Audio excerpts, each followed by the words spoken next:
What is socially acceptable in the US that would be horrifying in the UK? You know the portion sizes? Yeah, that. I didn't know how large a portion of iced tea was in America until very recently. I kinda enjoy iced tea in the UK when it comes in a 500 milliliters bottle or a Starbucks cup, but not so much. I drink 3 liters of the crazy sugar water. The whole super friendly customer service you get in the US. Anyone overtly friendly is incredibly suspicious unless they're drunk. If someone in the UK tells you to have a nice day, it's almost inevitably sarcastic. Russians use pencils in space. I think originally it was a joke about how the USA spent so much money on developing a zero-G pen that could write upside down without leaking all over the place. But the USSR just sent their men up with pencils. Now I knew this was unlikely, as the shavings from a regular pencil would go everywhere. I mean, I remember emptying the classroom grinder as a messy chore, and I think every backpack I owned from first grade on had a fine dust of hand-flaked shavings at the bottom. But I also know from art supplies that there is a peel-away paper style of pencil or mechanical pencil, often with waxed lead, so I thought maybe that's what they used. Nope, I am turning 40 next month and someone finally told me I was wrong. Did you know that's a myth? Yeah, they also had to do zero-G pen research. I countered with the paper peel or mechanical pencil idea. It's not the wood shavings. That fine graphite dust would be hell on electronics as an electrical conductor, and there would be no way to control it. They made pens too. I don't know about wax pencils. Might be too cold up there at times. So, I knew there had to be more to the story, but for over 1/3 of my life I believed the joke relayed to me as truth from my father, now retired engineer at Lockheed Missiles and Space, about the budget savings of the USSR. It has made me question a lot of facts I took for granted because Dad is smart and he said. Not sure if it counts as a myth that's been debunked, but people who misunderstand average life expectancy. When you hear that the average life expectancy was 40 a couple hundred years ago, it's not that people would only live to 40, but that half the population was dying in infancy and the other half living to 80. Obviously I'm exaggerating these ratios to make a point. Edit a word. Height dominance in parrots is not a thing. A bird will not want to show dominance over you just because their cage is eye level. Birds just like being high up. The reason you don't want a big bird on your shoulder is because you don't want that big beak near your eyes if it becomes startled. That handling a baby bird will make the mother reject it because it smells you on the baby. Most birds don't have a significant sense of smell, so put the naked baby back in the nest. Now, sometimes mother birds will push a sick or otherwise terminal chick out of the nest, so when people try to put it back she goes, "Hey, thought I got rid of you," and does it again. But that's not because of you. She just knows something you don't. So take that babe to a rehab rescue and hope for the best, but a lot of the time the little squishy beans just wiggle out of the nest, so feel free to put them back in. No harm done. Oh, also, carrots don't help your eyes. Night vision. That was made up by the Brits to mask the fact they had developed radar during the war. Bumblebees shouldn't be able to fly, except they obviously can. I think bumblebees perfectly exemplify the fundamental misunderstanding that lay people have of the scientific process and the difference between a law and a theory. A scientific law is a physical description of what we observe under specific circumstances. A theory, on the other hand, explains why we observe different phenomena when at least one variable isn't controlled for. So it isn't that bumblebees shouldn't be able to fly, it's that they fly as a result of a different set of variables within the mechanisms of flight. That the Coriolis effect has any relevant bearing on how water drains from a sink, a bathtub, or especially a toilet. I was actually taught this by a teacher. The design of toilets direct water in a specific way. The Coriolis effect would never change that, but even in more passive drainage systems, the internal flow of water and geometry of the basin will be much more significant than that of the Coriolis effect. This is true even if water sits still for long periods of time, under very specific scientific conditions, with a flat, perfectly circular pan and a centralized drainage hole. Many days after filling the water, the Coriolis effect can begin to govern the direction of the water as it's emptied. But this is not exactly practical. We do see the effect in weather patterns of course though, so that's something.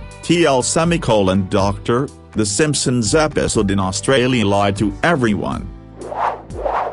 Not turning your airplane mode on smartphone, interfere. Jam communications. Do you really think if a smartphone might endanger a whole plane with passengers they would let it fly?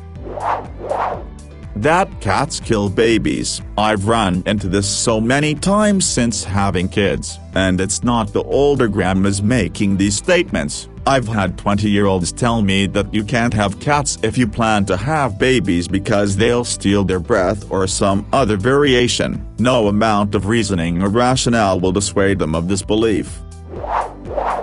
The vaccine, autism link, debunked decades ago. The sole proponent lost his medical license over it, yet every anti-vax mom apparently knows someone whose friend's cousin has a child who turned autistic after the measles vaccine, and somehow not a single one has met this alleged autistic child. But the story is of course 100% true, and vaccines are terrible. The whole alpha, beta male BS. The researcher who wrote it himself not only said that this cannot be used to interpret human behavior in any way, but he even proved his own findings wrong in a later study, because this behavior only applied to wolves in captivity, so, a constantly stressful situation. That peasants in the Middle Ages were all illiterate. The study that influenced the idea determined literacy by the prevalence of books written in Latin, which only the upper class knew. Most peasants could actually read and write in their own language. Edit. I recommend some of the people reading this go watch Shay Diversity's video on the topic, as it does a very good job explaining it. I'm not sure this counts as a myth, but it's something that nags at me whenever I see the meme that everyone's skull looks the same. You can take someone's skull and, unless there is severe damage because determine their age, sex, race, and I think in some instances even if they use certain controlled substances, though that wasn't something I ever got confirmed in my forensic science class.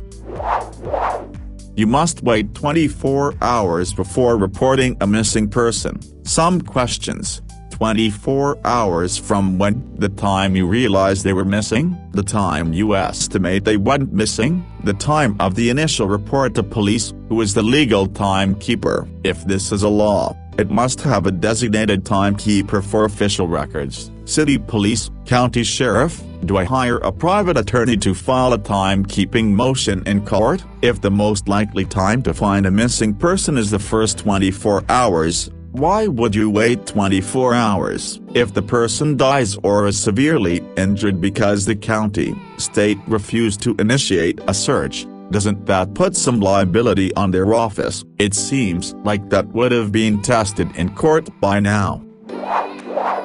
Your blood is not blue. Seriously though, I was told that everyone's blood was blue on the inside when I was younger, and I honestly don't know why my mom thought that. Maybe it's just one of those things that you only believe because your family has been saying it since your grandma's grandpa's grandma's grandma's grandpa or something like that.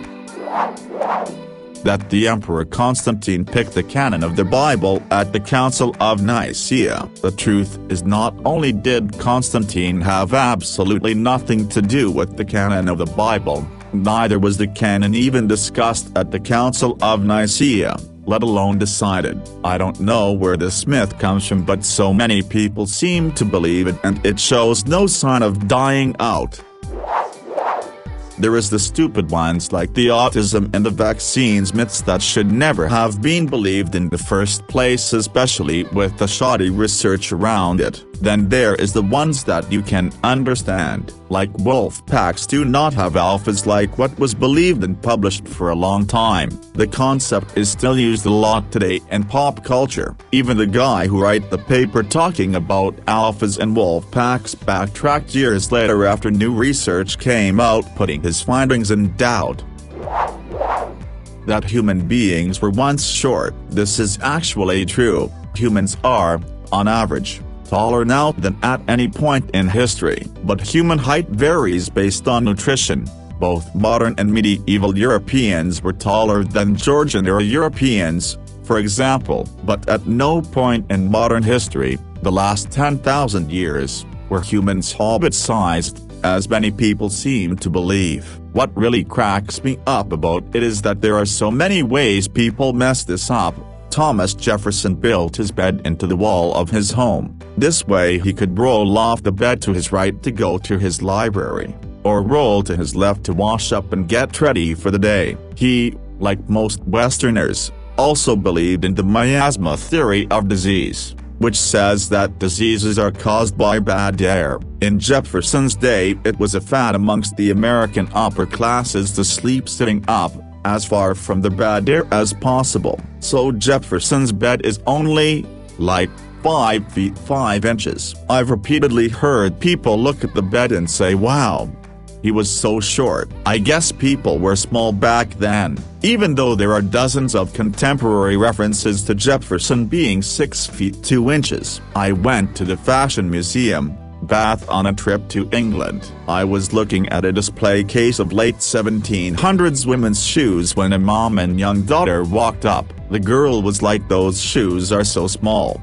Mommy," to which Mom said, "People used to be much smaller, sweetie." I had read the information card next to the case and so was like, "Actually, it says here that these are samples shoemakers used to put in their shop windows. That's why there's only one type of each shoe, and that's why they're so small. Why bother making 2 full-size shoes if you just want to show what the finished product looks like?" Mom shot me daggers. The Art Institute of Chicago had one of Henrietta's suits of armor. Some kid commented on it and his dad said, "Well, it's small because people used to be short, son." I had to pipe up, "Well, it says here the armor was made in 1503, which would have made Henrietta 12 years old. So that's why it's so small. Also, suits like this are more likely to survive, since Henry didn't joust or go into battle when he was 12. I was once at a museum that had an 1870s U.S. cavalry soldier's uniform on display. Once again, a parent told their kid that it was small because people were so much smaller in the 1870s than today. I had to point out that once modern rifles were invented, brute strength wasn't something needed in cavalry soldiers, so it made sense to recruit smaller guys so as not to wear out the horses. After all, a horse can carry a 150-pound man much farther than a 300-pound man. Q blank stares from the dad. That a woman is supposed to bleed when she loses her virginity. That vaginas become loose the more sexual partners, sex a woman has. Does her butthole become looser with each third it passes? The vagina is a muscle in the same way. Stop it, edit. Okay, the butt has a sphincter which is not exactly the same. Which analogy do you prefer? Does your mouth become looser after you eat a big sandwich? Is that better? That vaccines cause autism or cancer or any other incurable disease. Granted, some people react to them due to allergies or sensitivities or whatever, but the numbers of that are low. Also, is autism that much worse compared to the bubonic plague, pertussis, or polio? I guess I'd rather be autistic than lose a leg or have my lungs turn to mush, but that's just me. Subliminal messages, backmasking. No conclusive evidence has ever emerged to suggest that subliminal messages or backmasking do anything at all. The one person who conducted this particular experiment for advertising admitted to A. Faking his results, B. Creating bias in viewers by intentionally telling them what they'd see before actually showing the image. Also, not only is it non-functional in advertising, there's no way in hell it can ever influence behavior, such as those nincompoops who think Led Zeppelin and think Stairway to Heaven contains satanic messages in reverse, or that all rock music can make viewers kill themselves through brainwashing. Also, brainwashing your fans into killing themselves is horrible business sense. Starvation mode, at least how it is normally discussed, is a huge myth. People just regularly underestimate how many calories they eat and overestimate how much they burned. If you're overweight and are gaining weight while eating 1,200 calories a day, you are eating more than 1,200 calories a day. Food marketing is intentionally deceitful when it comes to how healthy their products are, and what actually is service size are, so it can be pretty difficult to count correctly unless you have a food scale. Your metabolism does slow down slightly when you eat less because you spend less energy digesting the food, but it doesn't lower to a point where eating less would make you gain weight. More like you will get diminishing returns on how much you will lose. Not sure if this counts, but tomatoes aren't vegetables, they're fruit. In fairness, this is partly true. Tomatoes are fruit, but they're still vegetables. Vegetable is a culinary term, not a botanical one. Fruit is both. I just find it personally really irritating when you get actually by someone who doesn't know what they're talking about. You never hear anyone trying to say actually pineapples are berries, so why aren't they in my mixed berry smoothie? Because they recognize it sounds obnoxious, not smart. That the Earth is flat. By around 500 BC, most ancient Greeks believed that Earth was round, not flat, but they had no idea how big the planet is until about 240 BC when Eratosthenes devised a clever method of estimating its circumference. He realized that if he knew the distance from Alexandria to Syene, he could easily calculate the circumference of Earth, but in those days it was extremely difficult to determine distance with any accuracy. Some distances between cities were measured by the time it took a camel caravan to travel from one city to the other, but camels have a tendency to wander and to walk at varying speeds, so Eratosthenes hired bimetrists, professional surveyors trained to walk with equal-length steps. They found that Syene lies about 5,000 stadia from Alexandria. Eratosthenes then used this to calculate the circumference of the Earth to be about 250,000 stadia. Modern scholars disagree about the length of the stadium used by Eratosthenes. Values between 500 and about 600 feet have been suggested, putting Eratosthenes' calculated circumference between about 24,000 miles and about 29,000 miles. The Earth is now known to measure about 24,900 miles around the equator, slightly less around the poles. This is a great story from the first time I went to the UK. Our London tour guide was an enthusiastic guy. He was excited to be leading a group of US high school-age students because he was usually stuck with those of an older crowd. On the bus on the way to Windsor, he decided to start talking to us about slang, probably because he wanted to show us he was cool. But being British, he also wanted to poke some fun at Americans. So he starts telling us about one of those many older tour groups he had. One gay and the group was just so excited to be somewhere new he decided to introduce himself to absolutely everyone. So the American goes around telling everyone he meets in stores, on the street, at museums. "Hi, how are you? I'm Randy." What poor Randy didn't know was that his name is slang for horny. So he spent his whole trip basically walking up to strangers and telling them he was horny. Our group, being between 15 and 18, loved that story. Our teacher chaperones also loved the story but had to pretend they didn't. TL Dr. being named Randy. It's okay in the US, but not in the UK. I remember having a right go at an American in China snapping her fingers to try to get the waiter's attention years ago. Not something you do in China and something you would never do in the UK. Her defense was, but in America.